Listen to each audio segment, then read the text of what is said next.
tu n'es rien d'autre qu'une vilaine décrocheuse universitaire. N'ose plus jamais te montrer à cette famille. Ce furent les derniers mots de ma mère avant qu'elle ne me claque la porte au nez. Je me tenais là, sur le porche de la maison où j'avais grandi, ma valise à mes pieds, et j'observais par la fenêtre ma sœur cadette, Cassandra, qui riait avec nos parents dans le salon. C'était il y a 5 ans, et j'avais 22 ans. Je m'appelle Athéna, et j'en ai maintenant 27. À l'époque, j'étais la honte de la famille. Celle qui n'était pas à la hauteur. Celle qui était trop banale, trop ordinaire, trop un échec pour mériter leur amour ou leur soutien. Ma sœur Cassandra, en revanche, était tout ce que je n'étais pas. Belle, intelligente, ambitieuse, et surtout, leur enfant chéri. En grandissant à Nashville, dans le Tennessee, j'ai appris très tôt que l'amour dans ma famille était conditionnel. Mes parents, tous deux chefs d'entreprise prospères, avaient des attentes précises pour leur fille. Nous étions censés être belles, accomplies et des représentations parfaites de leur statut. Cassandra correspondait à ce moule sans effort. Moi, non. Je me souviens du moment exact où tout s'est effondré. J'étais en 3e année d'université et j'étudiais la conception graphique. J'adorais ça. Créer de l'art, travailler avec les couleurs et les formes, donner vie à des idées sur l'écran. Mais mes parents détestaient ça. Ils voulaient que j'étudie le commerce ou le droit, quelque chose de prestigieux dont ils pourraient se vanter lors de leur dîner au country club. La conception graphique, c'est pour les gens qui ne peuvent pas faire de vrai travail, avait dit mon père quand je lui avais parlé de ma spécialisation. Tu gaspilles notre argent avec ces bêtises. Ma mère était pire. Elle ne manquait jamais une occasion de me comparer à Cassandra, qui étudiait la médecine à l'époque. Ta sœur va devenir médecin. Que vas-tu devenir, toi? Quelqu'un qui fait de jolis dessins. Les critiques m'ont usé. Chaque appel à la maison devenait un interrogatoire. Chaque visite se transformait en sermon sur mes choix, mon apparence, mon avenir. Ils m'ont clairement fait comprendre que j'étais une déception. Quand j'ai commencé à souffrir de dépression et d'anxiété, ils m'ont dit d'arrêter de faire ma comédienne. Quand mes notes ont chuté, ils ont menacé de me couper les vivres. J'ai essayé de tenir bon, mais la pression est devenue insupportable. Ma santé mentale s'est détériorée. J'ai arrêté d'aller en cours. J'ai arrêté de manger correctement. J'ai arrêté de croire que je valais quoi que ce soit. Et puis, une nuit particulièrement sombre, j'ai pris la décision de quitter l'université. Non pas parce que je le voulais, mais parce que je ne voyais aucune autre issue. Quand je l'ai annoncé à mes parents, l'explosion a été immédiate. Ma mère m'a hurlé dessus pendant des heures, me disant que je leur avais fait honte, que je gâchais ma vie, que j'étais trop stupide pour voir l'erreur que je commettais. Mon père m'a juste regardé avec dégoût et a dit que je n'étais plus sa fille. Cassandra se tenait dans l'encadrement de la porte, observant toute la scène avec un sourire narquois. Elle avait toujours aimé me voir échouer. Cela la mettait en valeur par comparaison. Ils m'ont donné une semaine pour faire mes valises et partir. Pas de soutien financier, pas d'endroit où loger, pas de famille sur qui compter. J'étais complètement seul, et j'étais terrifié. J'ai fini par squatter les canapés des appartements d'amis pendant quelques mois, acceptant tous les emplois que je pouvais trouver pour survivre. Serveuse, vendeuse, femme de ménage dans des bureaux la nuit, tout pour me maintenir à flot. J'avais l'impression d'avoir touché le fond et qu'il n'y avait pas de retour possible. Mais quelque chose a changé en moi pendant ces mois sombres. Peut-être était-ce la colère. Peut-être le désespoir. Peut-être simplement de l'obstination pure. Mais j'ai décidé que je n'allais plus les laisser me définir. Je n'allais pas accepter leur version de qui j'étais censé être. J'ai pris chaque dollar que je gagnais et je l'ai économisé. J'ai appris par moi-même des logiciels de conception avancés en utilisant des tutoriels gratuits en ligne. J'ai constitué un portfolio de travaux à chaque moment libre que j'avais. J'ai contacté de petites entreprises et leur ai proposé de concevoir leur logo et leur site web à bas prix juste pour acquérir de l'expérience. Et lentement, très lentement, j'ai commencé à construire quelque chose. Ce n'était pas facile. Il y a eu des nuits où je me suis couché le ventre vide parce que je devais choisir entre la nourriture et l'accès à Internet. Il y a eu des moments où j'ai voulu abandonner, où la voix dans ma tête, qui ressemblait étrangement à celle de ma mère, me disait que j'étais folle de penser que je pouvais réussir sans eux. Mais j'ai continué. Et finalement, les choses ont commencé à changer. Mon travail s'est amélioré. Mes clients sont devenus plus importants. Mes tarifs ont augmenté. Je suis passé du squattage de canapé à un minuscule studio, d'un studio à un 2 pièces, du travail en freelance à la création de ma propre agence de design. 5 ans ont passé. 5 années à travailler jusqu'à l'épuisement, à prouver à tout le monde qu'ils avaient tort, à devenir quelqu'un dont je pouvais être fier. J'avais coupé tout contact avec ma famille, changé de numéro de téléphone, déménagé à l'autre bout de la ville. Je ne voulais plus rien avoir à faire avec eux. Et puis, par une douce soirée de printemps, j'ai reçu un message sur les réseaux sociaux d'une vieille amie de lycée. Elle m'invitait à la fête de remise de diplôme de Cassandra. Ma sœur terminait enfin ses études de médecine, et apparemment, toute la famille organisait une immense célébration dans un lieu chic du centre-ville. L'invitation ressemblait à un piège. Pourquoi voudrait-il que je sois là après tout ce qui s'était passé? Mais alors que j'étais assise là, à fixer le message, j'ai senti quelque chose changer en moi. Il était peut-être temps de les affronter à nouveau. Non pas comme la fille brisée et désespérée qu'ils avaient jetée dehors, mais comme la femme que j'étais devenue. J'ai passé la semaine suivante à décider si j'irais ou non. Une partie de moi voulait ignorer complètement l'invitation, continuer à vivre ma vie sans eux. J'avais construit quelque chose de bien sans leur aide, sans leur approbation. Pourquoi y retourner maintenant? Mais une autre partie de moi, celle qui portait encore les blessures de leur rejet, voulait qu'ils voient ce que j'avais accompli. Je voulais qu'ils sachent que j'avais survécu sans eux, que j'avais même prospéré. La fête était prévue pour le samedi soir dans l'un des lieux événementiels les plus exclusifs de Nashville. Je savais que mes parents ne lésineraient sur aucune dépense pour la célébration de Cassandra. Ils adoraient se montrer, adoraient prouver à tout le monde à quel point ils avaient réussi, à quel point leur famille était parfaite. J'ai décidé d'y aller. Non pas parce que je voulais encore leur approbation, non pas parce que j'espérais une réunion émouvante. J'y suis allé parce que je voulais les regarder dans les yeux d'égal à égal et leur montrer exactement ce qu'ils avaient jeté. Les jours précédant la fête étaient étranges. Je me suis surprise à penser à mon enfance plus que je ne l'avais fait depuis des années. Des souvenirs que j'avais tenté d'enfouir sont revenus à la surface. Je me suis souvenu d'avoir 8 ans, montrant fièrement à mes parents un dessin que j'avais fait à l'école. La maîtresse l'avait loué, l'avait affiché au mur, m'avait dit que j'avais un vrai talent. Ma mère y a à peine jeté un coup d'œil avant de me dire d'aller faire mes devoirs.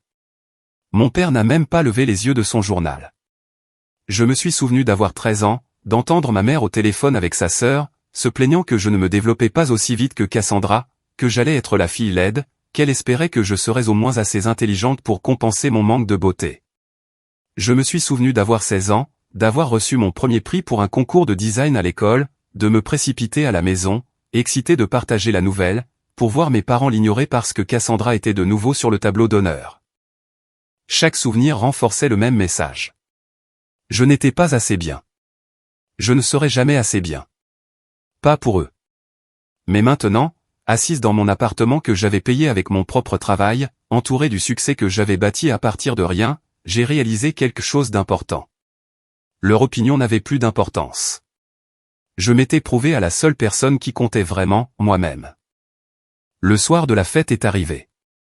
J'ai passé des heures à me préparer, non pas parce que j'essayais d'impressionner qui que ce soit, mais parce que je voulais me sentir en confiance. J'ai porté une robe noire simple mais élégante pour laquelle j'avais économisé. Je me suis maquillé avec soin. Je me suis coiffé. Quand je me suis regardé dans le miroir, j'ai vu quelqu'un de fort me regarder en retour, quelqu'un qui avait survécu. Le lieu était encore plus extravagant que je ne l'avais imaginé. Des lustres en cristal pendaient du plafond. Des fleurs blanches décoraient chaque surface. Un quatuor à cordes jouait de la musique classique dans un coin. Des serveurs en uniformes impeccables circulaient avec du champagne et des hors-d'œuvre. C'était exactement le genre d'étalage excessif que mes parents adoraient. Je suis arrivé avec un retard élégant, ce qui m'a donné un moment pour observer avant que quiconque ne me remarque. La salle était bondée. J'ai reconnu certaines personnes de mon enfance, des membres de la famille élargie, des amis de la famille, des associés de mes parents. Tout le monde était sur son 31. Tout le monde souriait et bavardait.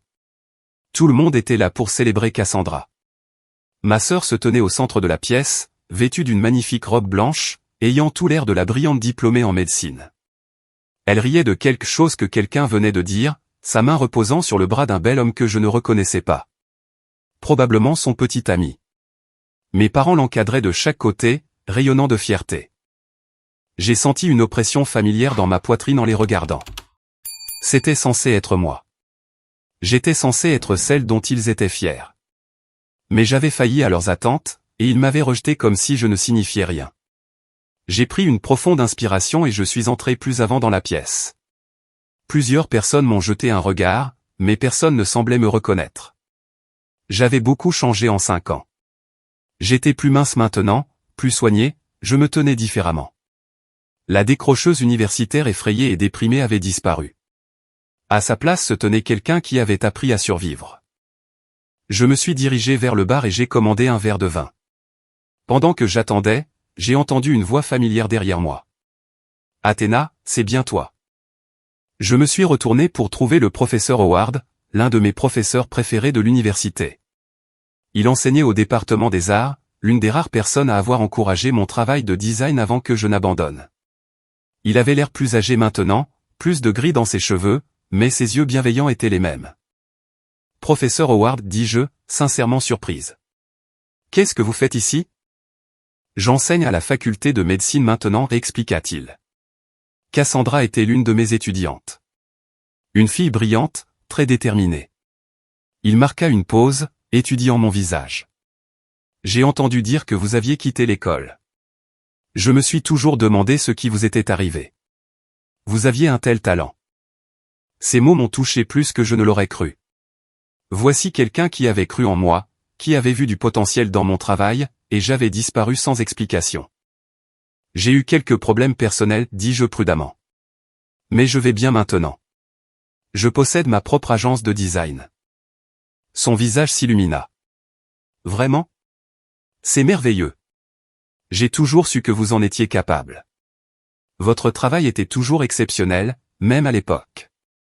Nous avons parlé quelques minutes de plus, rattrapant les années qui s'étaient écoulées. Il semblait sincèrement heureux de me voir réussir, ce qui était plus que ce que je pouvais dire de la plupart des gens dans cette pièce. À la fin de notre conversation, le professeur Howard s'est excusé pour aller parler à d'autres invités. Je l'ai regardé partir, me sentant à la fois reconnaissante pour sa gentillesse et douloureusement consciente de mon isolement au milieu de cette foule de gens qui étaient censés être ma famille et mes amis. J'ai traversé la fête comme un fantôme. Les gens me regardaient, leurs yeux passant sur mon visage sans me reconnaître. 5 ans, c'était long. J'avais 22 ans la dernière fois qu'ils m'avaient vu, jeune et brisé. Maintenant, j'en avais 27, soignée et confiante. Ils ne faisaient pas le lien. Je me trouvais près de la table des desserts quand j'ai entendu la voix de ma mère. Elle parlait à un groupe de femmes, toutes vêtues de vêtements de créateurs, toutes arborant le même sourire étudié. Nous sommes tellement fiers de Cassandra, disait ma mère. La faculté de médecine a été difficile, mais elle n'a jamais abandonné. Elle a toujours été si déterminée, si concentrée, contrairement à certaines personnes. La façon dont elle a prononcé ces derniers mots a clairement indiqué qu'elle parlait de moi. Même si elle n'a pas prononcé mon nom, j'ai senti la colère monter dans ma poitrine, chaude et vive. Oui, nous sommes très chanceux, intervint mon père, se joignant à la conversation. Nos 2 filles ont si bien réussi. Cassandra va devenir médecin, et notre aînée réussit très bien dans les affaires. Je me suis figé. De quoi parlait-il ? Il m'avait renié. Il m'avait dit que je n'étais rien, et maintenant ils mentaient à leurs amis, prétendant que tout allait bien, prétendant qu'ils étaient fiers de moi. L'une des femmes du groupe a demandé, « Oh, je ne savais pas que vous aviez une autre fille. Où est-elle ? J'adorerais la rencontrer. » Le sourire de ma mère devint crispé. Elle n'a pas pu venir ce soir. Des engagements professionnels. Vous savez ce que c'est. Le mensonge était si désinvolte, si bien rodé que je me suis demandé depuis combien de temps il le racontait.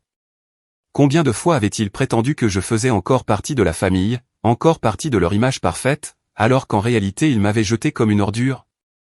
J'ai eu envie de marcher jusqu'à eux et de les démasquer sur le champ. J'ai eu envie d'annoncer à tout le monde que j'étais la fille sur laquelle ils mentaient, qu'ils m'avaient coupé les ponts et abandonné, que leur famille parfaite n'était qu'une façade. Mais quelque chose m'a arrêté. Peut-être l'instinct de conservation. Peut-être la stratégie. Ou peut-être que je voulais simplement voir jusqu'où irait leur mensonge avant de révéler la vérité. J'ai décidé d'observer davantage, de recueillir des informations, de comprendre exactement quelle histoire ils avaient vendue à leur cercle social. Je me suis déplacé dans différentes parties de la pièce, écoutant les conversations, rassemblant des bribes du récit que mes parents avaient construit. Il est devenu clair qu'ils avaient dit aux gens que je travaillais à l'étranger, que j'étais trop occupé par ma carrière florissante pour assister aux événements familiaux, que j'envoyais mes salutations mais ne pouvais être là en personne. Ils avaient créé une fiction élaborée où j'étais toujours leur fille accomplie, juste commodément absente. Cette prise de conscience m'a rendu malade. Ils voulaient le mérite d'avoir élevé 2 filles qui avaient réussi sans avoir à s'occuper de moi. Ils voulaient maintenir leur image sans reconnaître qu'ils avaient détruit leur relation avec l'un de leurs enfants. Alors que je digérais cela, Cassandra est passée devant moi. Elle se dirigeait vers un groupe de jeunes près de l'entrée, probablement ses amis de la faculté de médecine. Elle m'a jeté un bref regard, ses yeux glissant sur mon visage sans le moindre signe de reconnaissance, et a continué son chemin. Ma propre sœur ne me reconnaissait pas, la personne avec qui j'avais grandi, partagé une maison, avec qui je m'étais disputé, avec qui j'avais ri. J'étais invisible pour elle maintenant. Je l'ai suivie à distance, curieuse d'entendre ce qu'elle disait à ses amis.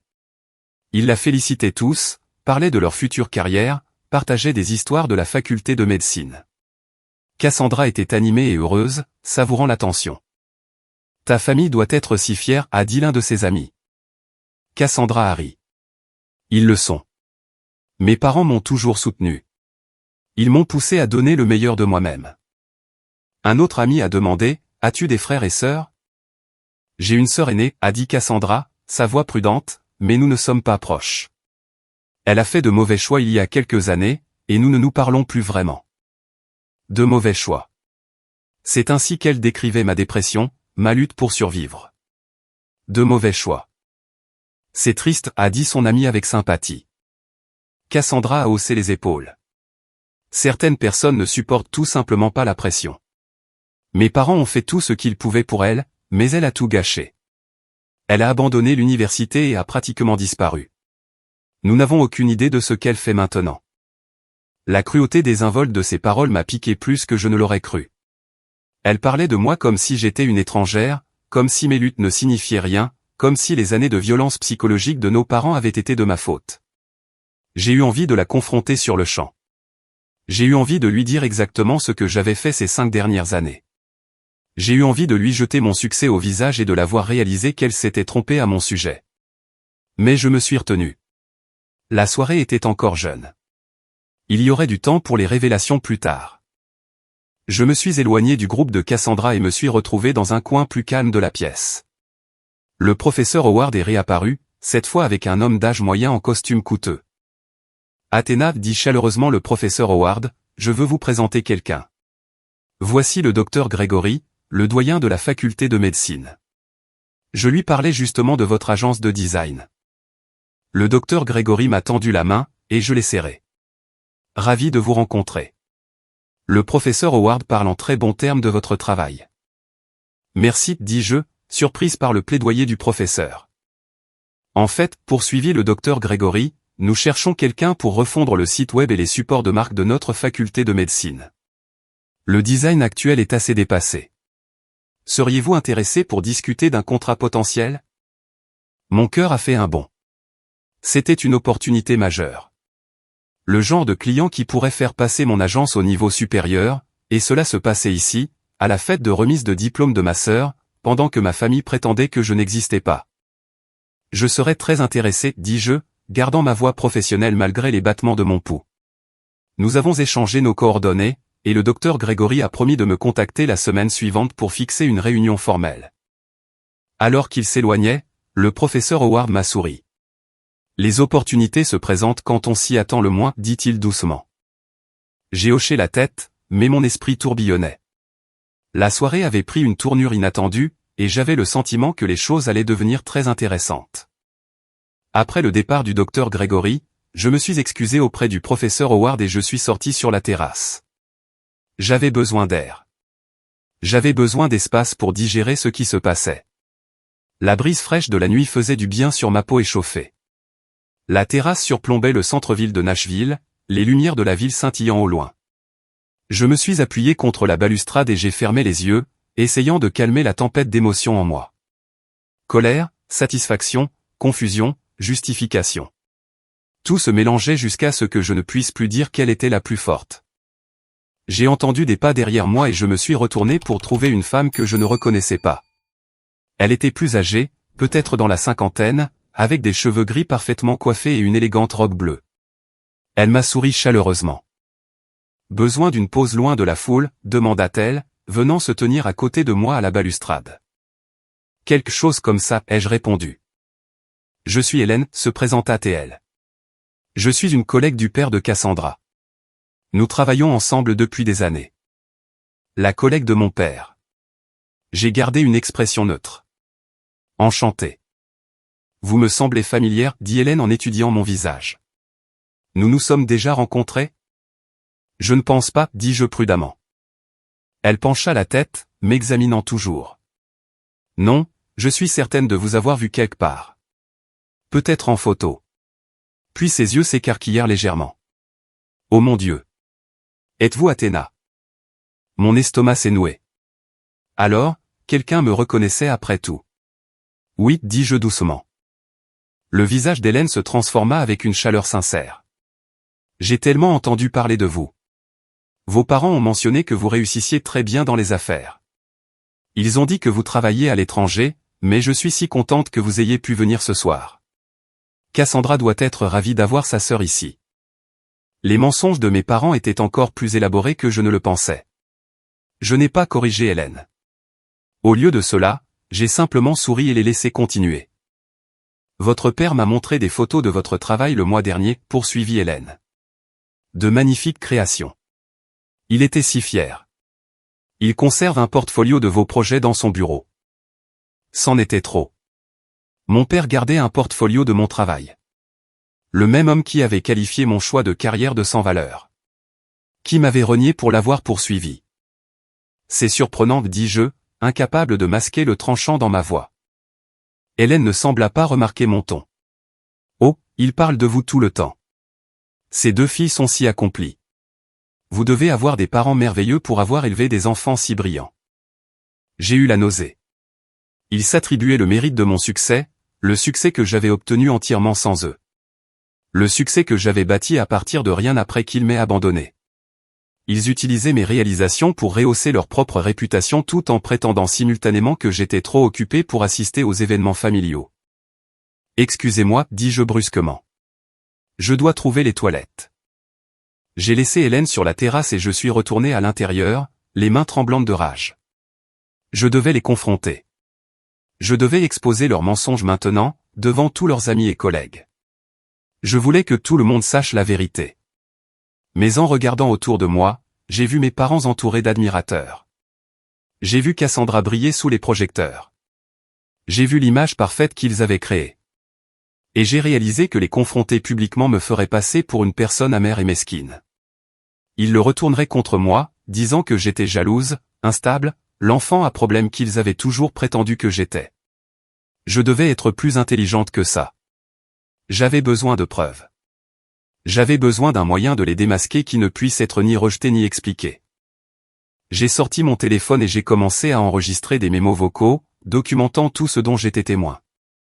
Les mensonges que les gens me racontaient sur la fierté de mes parents. La façon dont ma famille prétendait que je faisais encore partie de leur vie. La fiction élaborée qu'ils avaient construite. Pendant que je faisais cela, j'ai vu Cassandra se détacher de son groupe et se diriger vers le couloir menant aux salles privées. Je l'ai suivie, en gardant mes distances. Elle est entrée dans l'une des petites salles de conférence à côté du hall principal. J'ai attendu un instant, puis j'ai légèrement poussé la porte. Cassandra était au téléphone, le dos tourné vers moi. Je sais, maman, disait-elle au téléphone. Je m'en occupe. Personne n'a posé de questions précises sur elle. Tout le monde croit à l'histoire de son travail à l'étranger. Elle marqua une pause, écoutant. Et si elle se présente? Maman, elle n'est pas au courant de la fête. Nous ne l'avons pas invitée. Même si elle l'apprenait d'une manière ou d'une autre, elle n'aurait pas le cran de revenir après 5 ans. Mon cœur battait la chamade. Ils discutaient activement de la manière de me tenir à l'écart. Ce n'était pas seulement un mensonge occasionnel. Ils avaient délibérément prévu de m'exclure et de mentir sur mon absence. Le fond en fiducie, continua Cassandra. Oui, j'ai parlé à l'avocat la semaine dernière. Comme elle n'a pas donné de nouvelles depuis si longtemps et qu'il y a des documents prouvant qu'elle a abandonné ses études et coupé les ponts, nous devrions pouvoir prétendre que sa part a été abandonnée. Cela prendra du temps, mais il est confiant que nous pourrons y arriver. J'ai eu l'impression d'avoir reçu un coup de poing dans l'estomac. Ma grand-mère avait créé des fonds en fiducie pour nous deux avant de mourir. Je n'y avais jamais pensé parce que j'étais tellement concentré sur ma survie. Mais apparemment, ma famille y avait beaucoup pensé. Ils ne se contentaient pas de s'attribuer le mérite de mon succès. Ils essayaient activement de voler de l'argent qui m'appartenait de droit. Cassandra a ri de quelque chose que ma mère a dit à l'autre bout du fil. Ne t'inquiète pas, elle a fait son choix quand elle a abandonné. Elle a choisi de gâcher sa vie. Cet argent sera mieux utilisé par quelqu'un qui a réellement fait quelque chose de ses études, quelqu'un qui vous a rendu fier. Les mots résonnaient dans ma tête. Elle a choisi de gâcher sa vie. Comme si ma dépression avait été un choix, comme si leurs années de violence psychologique n'y étaient pour rien. Comme si j'avais voulu lutter et souffrir et me battre pour chaque bribe de stabilité. Je me suis reculé de la porte avant que Cassandra ne puisse me voir. Mes mains tremblaient si fort que je pouvais à peine tenir mon téléphone. Mais j'avais enregistré toute la conversation. J'avais des preuves maintenant. Des preuves de leurs mensonges, de leurs manipulations, de leurs plans pour me voler. Je suis retourné dans le hall principal, hébété. Tout ce que je pensais savoir de cette soirée avait changé. Il ne s'agissait pas seulement du fait qu'ils étaient embarrassés par mon statut de décrocheuse. Il s'agissait d'argent. Il s'agissait pour eux de réécrire l'histoire pour pouvoir réclamer mon héritage et maintenir leur image parfaite en même temps. Je devais parler à quelqu'un. J'avais besoin de conseils. J'ai pris mon téléphone et j'ai envoyé un texto à mon partenaire commercial, Jordan. Il était la seule personne qui connaissait toute l'histoire de mon passé. Le message était simple, besoin d'aide juridique. Famille essaie de voler héritage. J'ai un enregistrement de l'aveu. Qu'est-ce que je fais? Sa réponse est arrivée rapidement, ne les confronte pas encore. Quitte la fête. Retrouve-moi au bureau demain matin. Apporte tout ce que tu as. Nous allons gérer ça correctement. Il avait raison. Je devais être stratégique. Mais partir maintenant semblait impossible. J'étais venu ici pour les affronter, et je n'allais pas m'enfuir à nouveau. Je me suis ressaisi et je suis retourné au cœur de la fête. La soirée atteignait son apogée. Mon père se préparait à prononcer un discours, et tout le monde se rassemblait autour d'une petite scène qui avait été installée près du fond de la pièce. Je me suis positionné au bord de la foule, là où je pouvais tout voir tout en restant relativement discrète. Mon père est monté sur scène, un microphone à la main, arborant son plus charmant sourire. Bonsoir à tous, commença-t-il. Merci à tous d'être venus célébrer cette occasion mémorable. Aujourd'hui, nous honorons ma fille Cassandra, qui a travaillé sans relâche pour réaliser son rêve de devenir médecin. La foule applaudit. Cassandra se tenait à côté de ma mère, l'air radieusement heureuse. En tant que père, continua mon père, il n'y a rien de plus gratifiant que de voir ses enfants réussir. Ma femme et moi avons eu la chance d'avoir deux filles remarquables. Toutes deux intelligentes, toutes deux ambitieuses, toutes deux déterminées à laisser leur marque dans le monde. J'ai senti ma mâchoire se serrer. Il recommençait. Prétendant qu'il était fier de moi, prétendant que nous étions une grande famille heureuse. Cassandra a toujours été concentrée et dévouée, poursuivit-il. Même enfant, elle savait qu'elle voulait aider les gens. Elle n'a jamais dévié de cet objectif. Et ce soir, alors qu'elle célèbre sa remise de diplôme de l'une des meilleures facultés de médecine du pays, nous ne pourrions être plus fiers. D'autres applaudissements. J'ai remarqué le professeur Howard dans la foule, regardant le discours avec une expression agréable. Le docteur Gregory se tenait à proximité, hochant la tête. Notre autre fille, Athéna, n'a pas pu être ici ce soir en raison d'engagement professionnel à l'étranger, dit mon père avec aisance. Mais elle envoie son amour et ses félicitations à sa sœur. Athéna a bâti une entreprise de design prospère et voyage beaucoup pour son travail. Nous sommes fiers de nos deux filles et des femmes qu'elles sont devenues. La facilité avec laquelle il mentait était stupéfiante.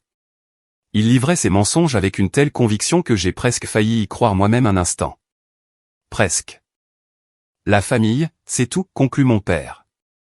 Et ce soir, nous célébrons non seulement la réussite de Cassandra, mais aussi la force des liens familiaux qui nous soutiennent à travers les défis de la vie. À Cassandra. À Cassandra, fit écho la foule, levant leur verre. Je n'ai pas levé le mien. Je suis resté là, à regarder mon père descendre de la scène et étreindre ma sœur, à regarder ma mère essuyer des larmes de joie, à regarder tout le monde célébrer ce moment familial parfait construit sur un tissu de mensonges. Le professeur Howard s'est déplacé dans la foule et s'est retrouvé près de moi à nouveau. Beau discours, commenta-t-il. Bien que je sois surpris que votre sœur n'ait pas pu venir. Je ne savais pas que vous aviez une sœur avant ce soir. Je l'ai regardé attentivement. Il semblait sincèrement confus, pas en train d'essayer de me piéger. C'est intéressant, dis-je lentement. Parce que je suis son autre fille. Les yeux du professeur Howard s'écarquillèrent. Il regarda de moi à mon père, puis de nouveau à moi. Je ne comprends pas. Il vient de dire que vous étiez à l'étranger. Il a menti, dis-je simplement. Je suis juste ici. Je suis là depuis le début de la soirée. Et personne dans ma famille ne m'a reconnu parce qu'ils ne m'ont pas vu depuis 5 ans. Pas depuis qu'ils m'ont renié pour avoir abandonné l'université. Le professeur me dévisagea, traitant cette information. Je pouvais voir son esprit travailler, reliant des pièces qui ne s'emboîtaient pas tout à fait.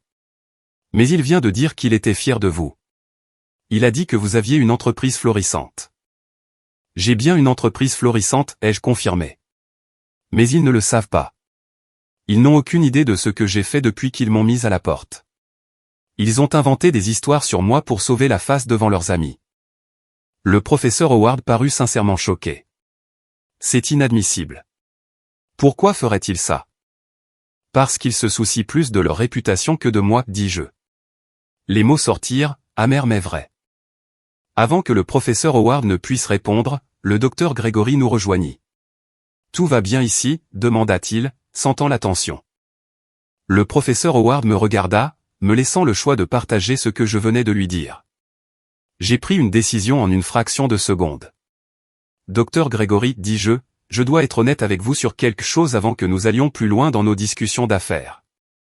Il parut intrigué. Allez-y. Mon nom complet est Athéna. Mon nom de famille est le même que celui de Cassandra parce qu'elle est ma sœur. Je suis la fille que mon père vient de mentionner dans son discours. Celle qu'il a dit être à l'étranger. L'expression du docteur Gregory passa d'un intérêt amical à la confusion. Je ne suis pas. Vous êtes ici. Vous n'êtes pas à l'étranger. Exactement, dis-je. Mon père a menti.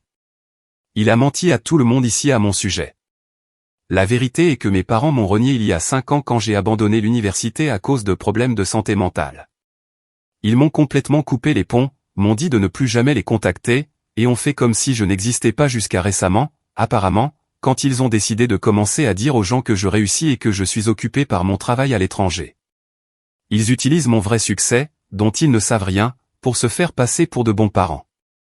Le docteur Gregory regarda de moi à la scène où mon père se prélassait encore dans les félicitations, puis de nouveau à moi. C'est une accusation grave.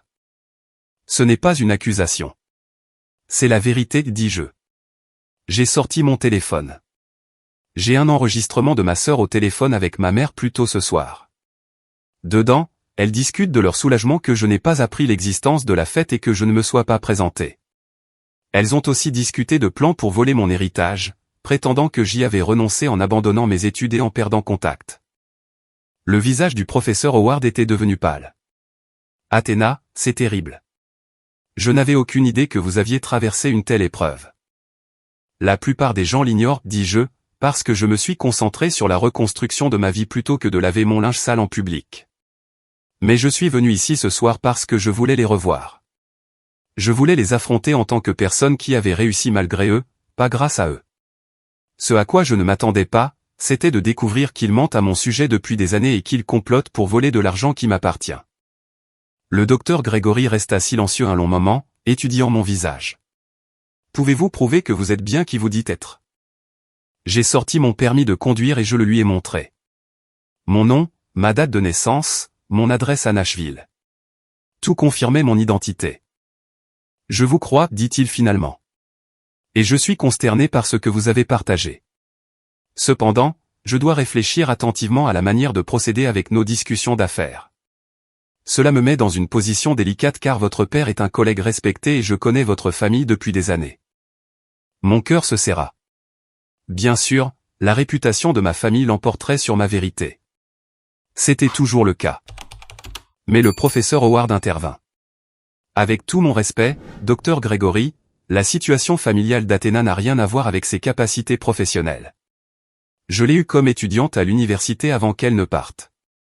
Son travail était exceptionnel à l'époque, et d'après ce qu'elle m'a dit, elle ne s'est qu'améliorée depuis. La punir professionnellement parce que sa famille est dysfonctionnelle serait profondément injuste. Le docteur Gregory réfléchit un instant, puis hocha lentement la tête. Vous avez raison. Bien sûr, les affaires personnelles ne devraient pas affecter les opportunités professionnelles. Athéna, je vous contacterai la semaine prochaine comme prévu. Ce que votre famille a fait est entre vous et eux. Votre travail parle de lui-même. Un soulagement m'envahit, mais il fut de courte durée. J'ai vu ma mère se diriger dans notre direction, son visage arrangé en un sourire accueillant. Elle amenait quelqu'un avec elle, probablement pour le présenter au doyen. Doyen Gregory, s'écria ma mère en s'approchant. Je voulais vous présenter certains de nos amis les plus proches. Elle s'arrêta net en nous rejoignant, ses yeux se posant enfin sur moi. Pendant une seconde, j'ai vu une lueur de reconnaissance, puis de confusion, puis quelque chose qui ressemblait à de la panique. Athéna, murmura-t-elle, le sang quittant son visage. Bonjour, mère, dis-je calmement. Jolie fête, bien que je remarque que je n'ai pas été invité. La bouche de ma mère s'ouvrit et se ferma comme un poisson hors de l'eau. Elle regarda le docteur Gregory et le professeur Howard, essayant clairement de comprendre comment sauver la situation. Qu'est-ce que tu fais ici, réussit-elle finalement à demander, la voix tendue. J'ai été invité par un ami, dis-je. Bien que je sois ici depuis plus d'une heure maintenant, et c'est la première fois que quelqu'un de ma famille me reconnaît. Intéressant, n'est-ce pas? Les yeux de ma mère s'agitaient nerveusement. Les gens à proximité commençaient à remarquer la tension. Nous devrions discuter de ça en privé, dit-elle en tendant la main vers mon bras. Je reculai, évitant son contact. Pourquoi? Vous avez discuté de moi publiquement toute la soirée, disant à tout le monde à quel point vous êtes fier de moi, à quel point je réussis, comment je suis à l'étranger pour mon entreprise florissante. Autant rester en public, vous ne pensez pas? Tu ne comprends pas, siffla ma mère, sa façade agréable se fissurant. Nous essayons de protéger la famille. Protéger la famille, répétai-je, assez fort pour que plusieurs personnes se retournent pour regarder. C'est comme ça que vous appelez le fait de renier votre fille? De l'abandonner alors qu'elle luttait avec sa santé mentale, de la mettre à la porte sans nulle part où aller?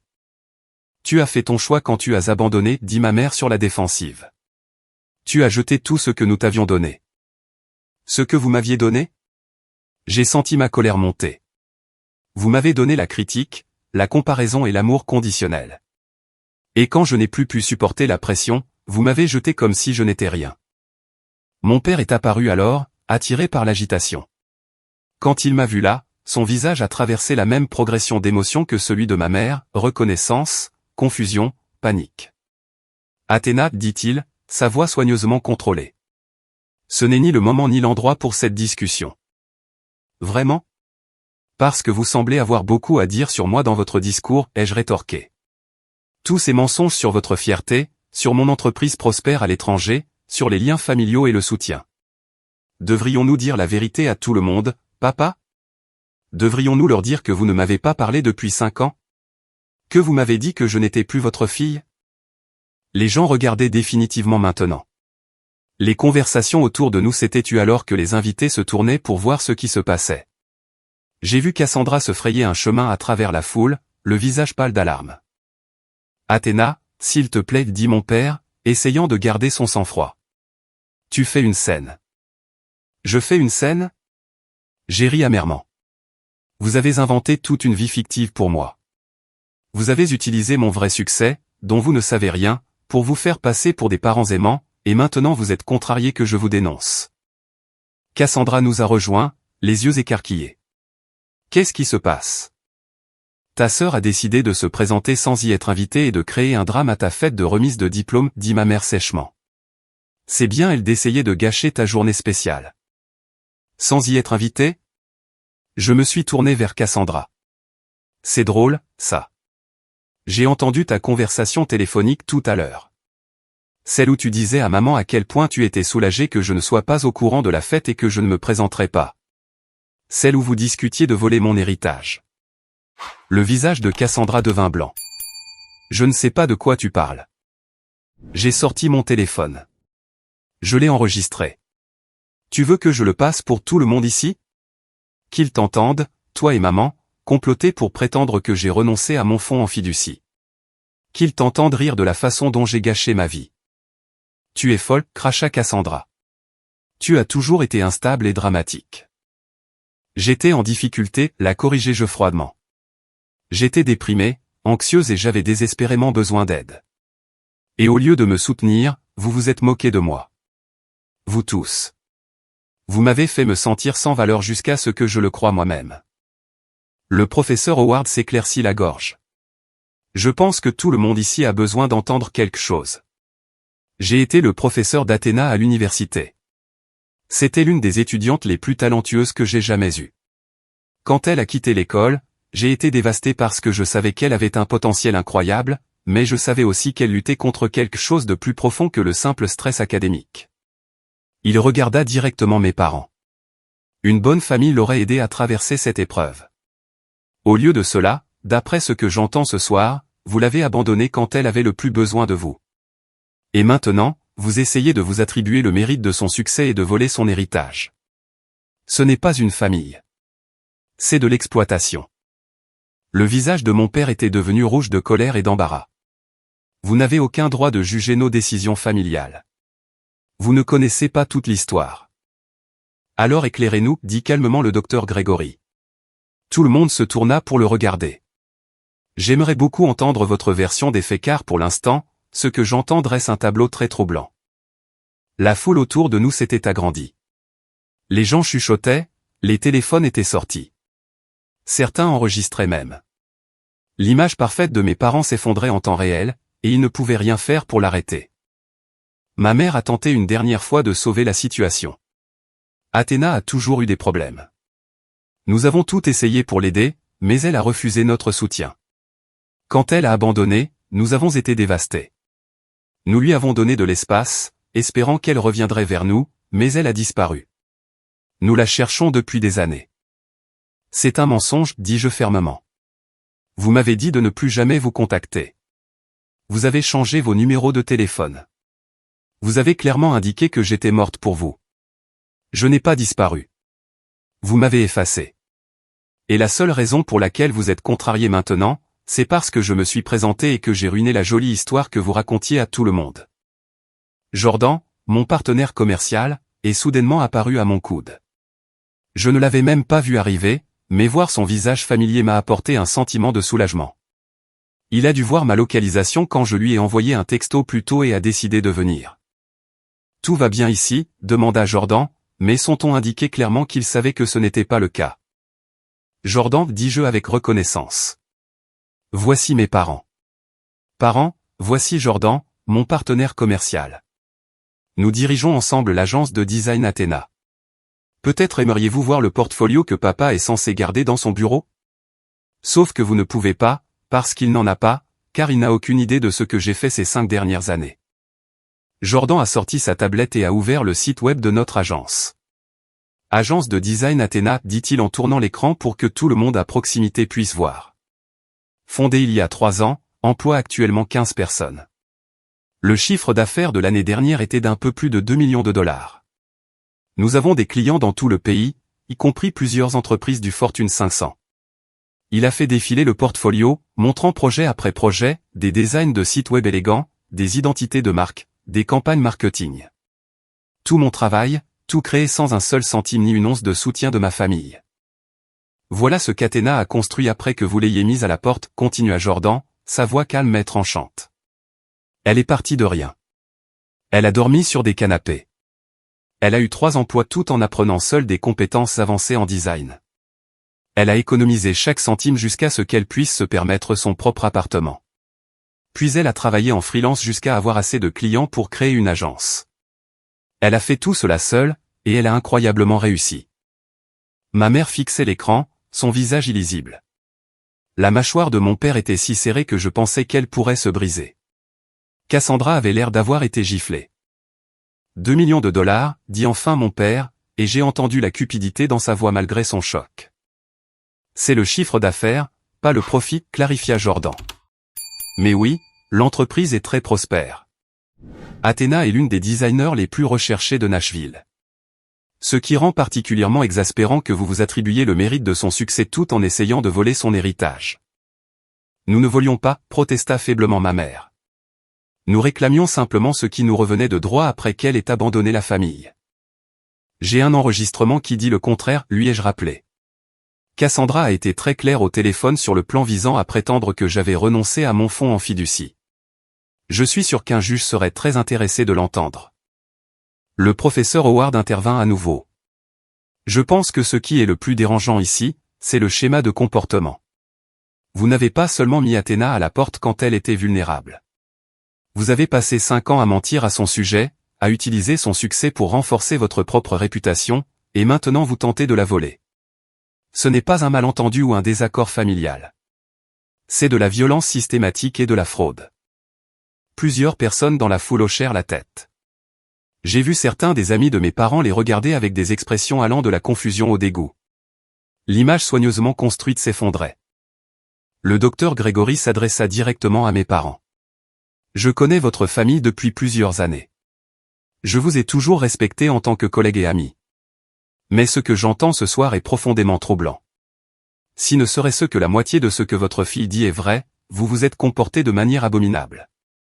Tout est vrai, dis-je fermement. Chaque mot. Et je peux le prouver. J'ai des documents prouvant qu'ils m'ont coupé les ponts.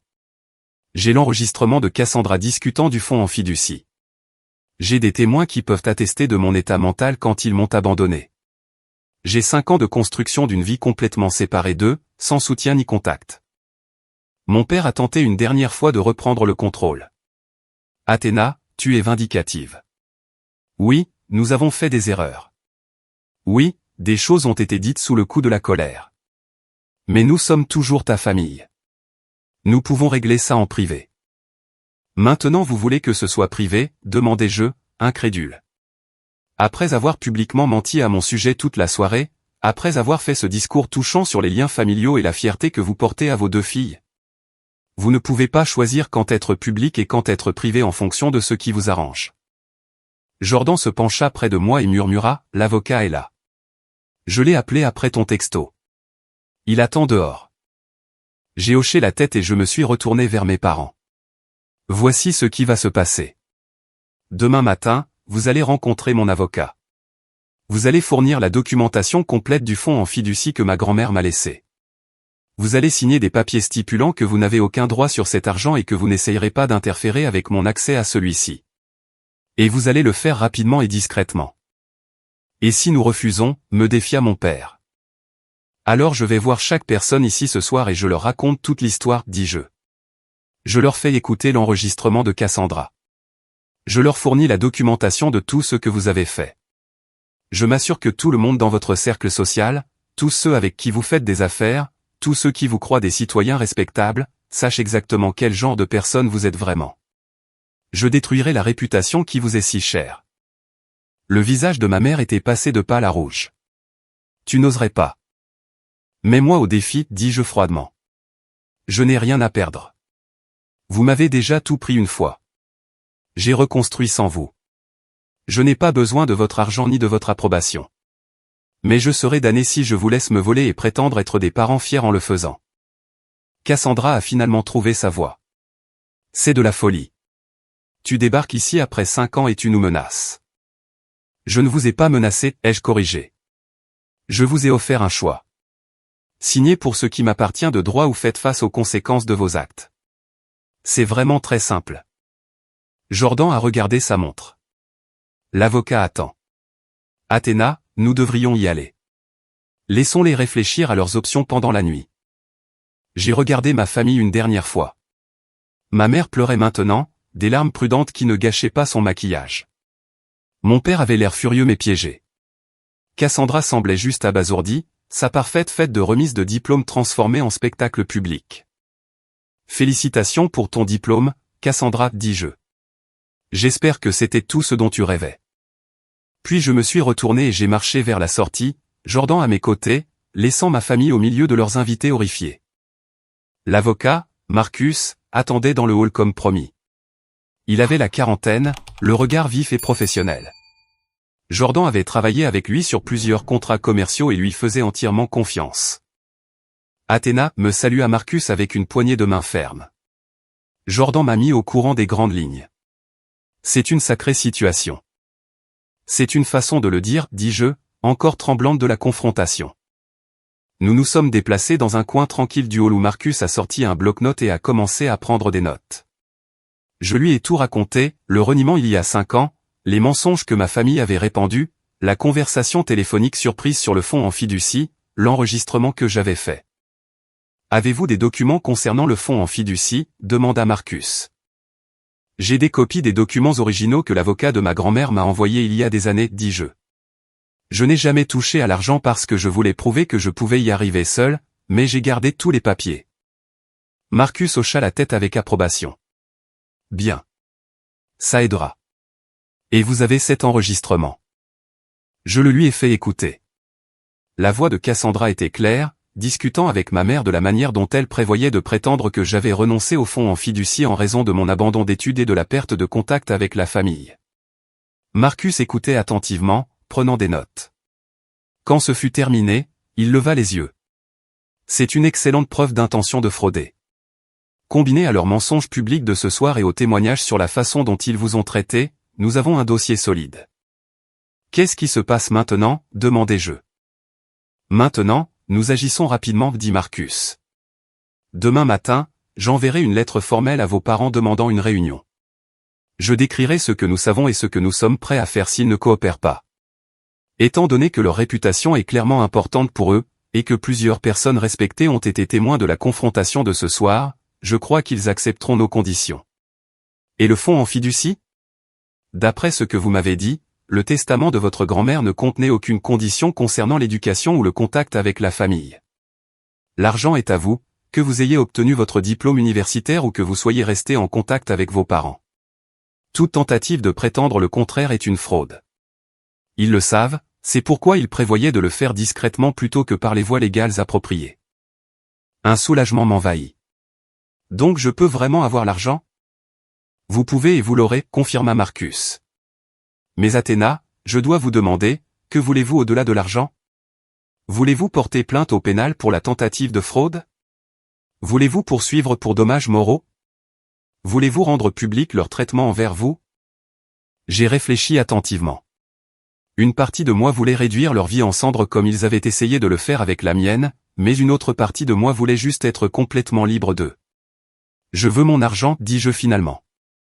Je veux qu'ils signent des documents légaux stipulant qu'ils n'ont aucun droit dessus et qu'ils ne me contacteront plus jamais. Et je veux qu'ils arrêtent de mentir à mon sujet. Ils n'ont plus le droit d'utiliser mon succès pour se donner une bonne image. Marcus hocha la tête. C'est raisonnable et réalisable. Je rédigerai les documents ce soir et ils seront prêts pour la réunion de demain. Jordan posa sa main sur mon épaule. Tu as bien fait, là-dedans. Je sais que ça n'a pas dû être facile. C'était terrifiant, ai-je admis, mais aussi nécessaire. Je les fuyais depuis 5 ans. Ce soir, j'ai enfin arrêté de fuir. Nous avons passé encore 30 minutes avec Marcus à passer en revue les détails et la stratégie. Quand nous avons terminé, il était près de 22 heures. La fête devait probablement se terminer maintenant. Je me demandais ce que ma famille racontait à leurs invités restants. Comme s'ils lisaient dans mes pensées, le téléphone de Jordan a vibré. Il a regardé l'écran et me l'a montré. C'était un texto du professeur Howard. Je voulais juste que tu saches que plusieurs personnes sont venues me voir après ton départ pour me poser des questions sur ton agence. Je leur ai donné tes coordonnées. Je pense que cette soirée pourrait finir par être bonne pour les affaires. Ironiquement. J'ai dû en rire. La tentative de ma famille de maintenir leur image parfaite s'était retournée contre eux de façon spectaculaire. Non seulement j'avais exposé leurs mensonges, mais j'avais aussi potentiellement gagné de nouveaux clients dans le processus. Allez, dit Jordan. Je te ramène à la maison. Tu as eu assez de drames pour une nuit. Il m'a ramené à mon appartement, inconfortable 2 pièces dans un beau quartier que j'avais travaillé si dur pour me payer. En déverrouillant la porte et en entrant, l'espace familier m'a semblé être un sanctuaire. Merci d'être venu ce soir, dis-je à Jordan. Je ne sais pas ce que j'aurais fait sans toi. C'est à ça que servent les partenaires, dit-il avec un sourire. De plus, je n'aurais manqué pour rien au monde de te voir démolir ta terrible famille. C'était épique. Après le départ de Jordan, je me suis changé en vêtements confortables et je me suis préparé une tasse de thé. Je me suis assise sur mon canapé, regardant la vie que j'avais construite. Chaque meuble, chaque décoration, chaque confort avait été gagné par mon propre travail acharné. Ma famille ne m'avait rien donné, et je ne leur devais rien. Mon téléphone a vibré avec un texto d'un numéro inconnu. Un instant, j'ai cru que c'était l'un de mes parents, mais en l'ouvrant, j'ai vu que c'était du docteur Grégory. Après les révélations de ce soir, je veux que vous sachiez que mon offre pour le projet de la faculté de médecine tient toujours. En fait, je suis plus impressionné que jamais par ce que vous avez accompli. Prévoyons cette réunion pour la semaine prochaine. Vous avez mérité cette opportunité. J'ai souri et j'ai tapé une réponse confirmant ma disponibilité. La réunion avec mes parents et leur avocat a eu lieu 3 jours plus tard dans le bureau de Marcus. Je me suis assise à côté de Marcus d'un côté de la table de conférence. Mes parents, Cassandra et leur avocat étaient assis de l'autre côté. La tension dans la pièce était palpable. Leur avocat, un homme plus âgé nommé Donald, a tenté de prendre immédiatement le contrôle de la réunion. Mes clients sont disposés à discuter d'un accord concernant le fonds en fiducie, mais ils veulent des assurances que cette affaire restera privée. Marcus n'a même pas scié. Vos clients ont tenté de frauder ma cliente pour de l'argent qui lui appartient légalement. Ils n'ont aucun levier ici. Nous ne négocions pas. Nous les informons de ce qui va se passer. Il a fait glisser des copies de documents sur la table. Voici les conditions. Premièrement, vous fournirez un accès complet au fonds en fiducie établi par la grand-mère d'Athéna. Deuxièmement, vous signerez un document légal stipulant que vous n'avez aucun droit sur cet argent, ni maintenant ni jamais. Troisièmement, vous cesserez tout contact avec Athéna à moins qu'elle ne l'initie. Quatrièmement, vous cesserez immédiatement d'utiliser son nom, son succès ou toute référence à elle dans vos cercles sociaux ou professionnels. Mon père a commencé à parler, mais Marcus a levé la main. Je n'ai pas fini. Si vous ne respectez pas l'une de ces conditions, nous engagerons des poursuites pénales pour fraude. Nous fournirons également des copies de l'enregistrement et des déclarations de témoins de la fête de remise de diplôme à vos collègues, amis et associés. Le choix vous appartient. Donald a regardé les documents, puis mes parents. Ma mère pleurait à nouveau. De vraies larmes cette fois. Mon père avait l'air vaincu. Cassandra fixait la table, refusant de croiser mon regard. C'est de l'extorsion, dit faiblement Donald. Non, corrigea Marcus. C'est la justice. Vos clients peuvent signer ces papiers et continuer leur vie, sans l'argent qu'ils ont essayé de voler et la fille qu'ils ont essayé d'exploiter, ou ils peuvent refuser, et nous nous assurons que tout le monde sache exactement ce qu'ils ont fait. Leur réputation sera détruite, et ils perdront quand même le procès pour le fonds en fiducie. De cette façon, au moins, ils peuvent conserver une certaine dignité. Il y eut un long silence. Finalement, mon père a parlé. Combien y a-t-il dans le fonds en fiducie? Cela ne vous regarde plus, dit Marcus. Mais pour information, c'est assez pour qu'Athéna soit très à l'aise. Plus qu'à l'aise, en fait. Ma mère m'a regardé alors, m'a vraiment regardé. Comment peux-tu faire ça à ta propre famille? J'ai soutenu son regard sans ciller. Vous avez cessé d'être ma famille il y a 5 ans quand vous m'avez mise à la porte. Je m'assure juste que vous ne puissiez plus me faire de mal. Nous avons fait des erreurs, dit-elle désespérément. Mais nous sommes toujours tes parents. Est-ce que ça ne veut rien dire? Ça voulait dire quelque chose avant, dis-je doucement. Ça voulait tout dire. Mais vous m'avez appris que l'amour est conditionnel, que je ne vaux la peine d'être aimé que si je réponds à vos critères, que ma douleur et mes luttes n'ont pas d'importance si elles sont gênantes pour vous. Vous m'avez très bien appris ces leçons. Cassandra a finalement parlé, sa voix faible. Je suis désolé. Je n'aurais pas dû dire ces choses au téléphone. Tu n'es pas désolé de les avoir dites, ai-je corrigé. Tu es désolé que je les ai entendues et enregistrées. Il y a une différence. Marcus a tapoté les documents. Nous avons besoin d'une réponse. Signée, ou nous procédons à la divulgation publique et aux poursuites judiciaires. Donald a chuchoté quelque chose à mes parents. Ils ont eu une brève discussion animée à voix basse. Finalement, mon père a pris le stylo. Ce n'est pas fini, dit-il en signant. Si, ça l'est, ai-je répondu. C'est exactement aussi fini que ça peut l'être. Un par un, ils ont signé les documents. Ma mère, mon père, même Cassandra, qui avait été désignée comme bénéficiaire secondaire dans certains des papiers originaux. Chaque signature était comme un poids qui se levait de mes épaules. Quand ce fut fait, Marcus a rassemblé les papiers signés et en a fait des copies pour tout le monde. Vous recevrez une notification lorsque le transfert du fonds en fiducie sera terminé. Je m'attends à ce que cela se produise dans la semaine. Mes parents se sont levés pour partir. Ma mère s'est arrêtée à la porte, me regardant une dernière fois. J'espère que tu seras heureuse, dit-elle. Et pendant un instant, elle a presque semblé sincère. Je le suis déjà, dis-je. Je le suis depuis un certain temps. J'ai juste dû apprendre à le trouver sans vous. Ils sont partis, et je suis restée assise là, dans le silence soudain de la salle de conférence. Marcus m'a souri. Comment vous sentez-vous? Libre, dis-je simplement. Pour la première fois de ma vie, je me sens complètement libre. Le transfert du fonds en fiducie a été effectué 5 jours plus tard. Le montant était substantiel, plus que ce à quoi je m'attendais. Ma grand-mère avait investi judicieusement, et le fonds avait considérablement augmenté au fil des ans. Combiné avec les revenus de mon entreprise, j'étais maintenant véritablement riche. Mais l'argent n'était pas ce qui comptait le plus. Ce qui comptait, c'est que j'avais affronté les personnes qui m'avaient fait du mal et que j'avais refusé de les laisser contrôler mon récit plus longtemps. J'avais exposé leurs mensonges, protégé mes intérêts et les avais définitivement exclus de ma vie. Le contrat de la faculté de médecine est arrivé la semaine suivante. Le docteur Grégory a tenu à me dire que le projet était à moi sur la base du mérite, pas de la pitié ou du drame. Le travail de mon agence parlait de lui-même. Mes parents n'ont jamais retrouvé leur réputation dans leur cercle social. La nouvelle de ce qui s'était passé à la fête de remise de diplôme de Cassandra s'est répandue rapidement. Leurs amis ont pris leur distance, ne voulant pas s'associer à des gens qui avaient traité leur propre fille avec une telle cruauté. L'entreprise de mon père a souffert car des partenaires ont discrètement mis fin à leur relation avec lui.